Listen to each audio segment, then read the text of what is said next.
Are in a war. నువ్వు ఒక యుద్ధంలో ఉన్నావు.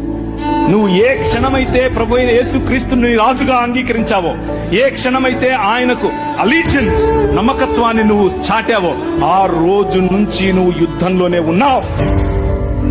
నీ యుద్ధములు శరీర సంబంధమైనవి కావని చెప్తున్నాను. నీ కొట్లాట కట్టెలతోనో, కర్రలతోనో, కత్తులతోనో, బాంబులతోనో కాదు. మన శత్రువు షెడ్డీ వేసుకునే ఆరసుడు కాదు.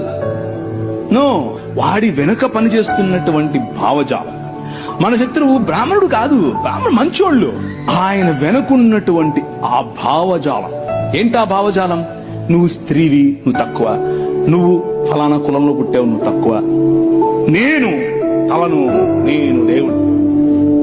ప్రతి భావజాలాన్ని చెర్రపట్టి ఎక్కడికి తీసుకురావాలి? నీ రాజు కాళ్ళ దగ్గరికి తీసుకొని రావాలి. That is what you need to do.